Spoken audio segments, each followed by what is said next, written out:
Hello everyone, my name is Vikas Shukla, and in this video I'm going to talk about some stocks, and the key thing I'm going to talk about is how to short a high valued share with a relatively small amount of money in your account. To give you an idea, let's say you want to short 100 shares of Amazon, which is at 3,300. You need like $330,000 to be able to short Amazon. The same way for Apple, if you are want to short 100 shares of Apple, you need $14,700. Not all of us have that kind of money, and on the top of it, if you take into account that you need to diversify yourself, you need some money for the other things as well. So that all this means that you need a huge amount of money. So what we want to do is we are going to use a trick that is called a spread, an option spread. And that is, if you are very good at options, you probably understand that. But in this video, I won't be talking about the terminology. What I want to do is walk through the actual things that I have done, and then what we will be doing. So coming back to the Apple's examples of 147, which is at $147.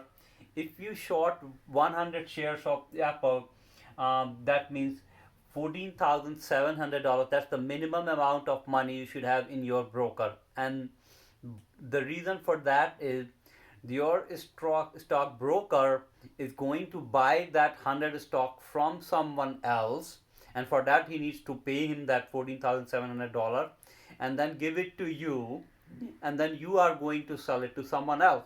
So obviously stock broker needs $14,700. Now this, once you have sold it to someone, eventually let's say the stock price goes up, and theoretically it can go to a very high price, as high as let's say $300. Maybe we can say that the Apple may not go that high because it's a $2.436 trillion market cap right now. So it possibly cannot grow, at least not in a very distant near future, to $5 trillion.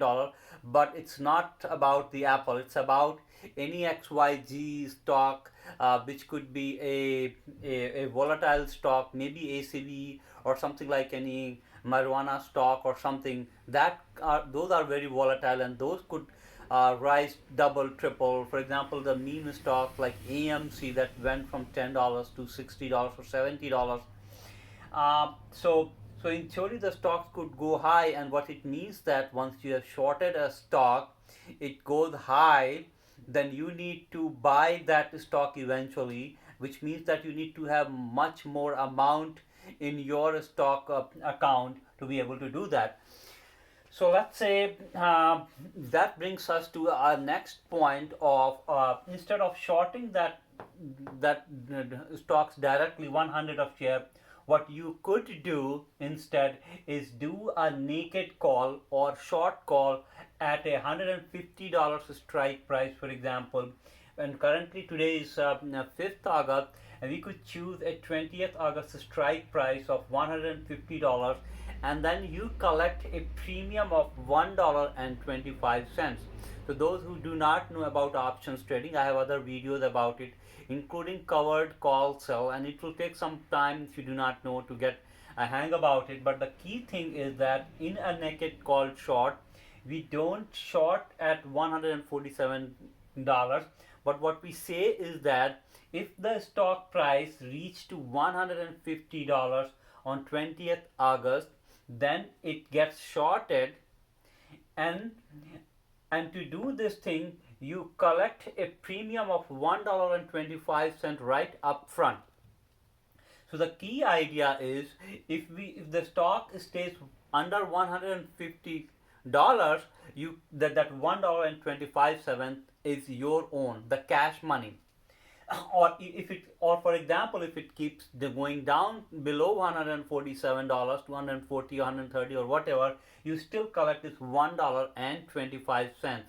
And this is actually not bad, because it's a better way of shorting, and the reason is because at this point you are shorting at $147, and if you short at this point you are actually shorting at a higher price, so your chances of making a profit gets better. On the downside, you do not make a huge profit that you could have made, for example, if it could have been going down from $147 to $140. In that case, you make only the $1.25 premium. So coming back to what I was earlier discussing, let's say for even for that you typically need $15,000, but you do not have that kind of money. You have only like maybe $1,000 in your brokerage account after you have invested into, let's say, another thing, something like that. So what we do is, and here is the solution. The solution is you you sell a call at for $150, and you collect a premium of $101.50. Now the brokerage account problem is, the reason they want you to have that kind of money is they want you to be able to buy it if, just in case if the stock price goes much higher. So what you do is you buy a call at the same strike date 8/20, 20th August, and that strike price is slightly higher, is $155. And what we do is we pay 35 cents. We pay 35 cents to buy an option of buying that option at $155. So what it means that my maximum loss could be no more than the $5 per share, which in case of $500 for 100 share. So what I do is, and what it does is, I get $1.25 for my for shorting that call, but I also buy a premium, so my net gain is reduced to $90. But I get few things. The main reason I do is that now, because my maximum loss is $500, which is actually $410, because I'm getting these things, so my brokerage account is happy if we have only $410 in my account, instead of doing just directly going ahead and shorting 100 of shares of AAPL. So that is the main reason, and this whole technique is called an option spread. An option spread allows you to do a call sell and a call buy, or a put sell and a put buy in the reverse thing, something.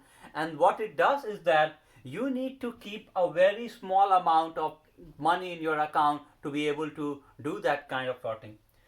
So when you do this thing, and let's say what happens later on, let's say the stock stays under $150, and in that case what you do is you make that $90, which is you collect $1.25 in premium, and then you pay 35 cents to reduce your risk factor, so you make $90.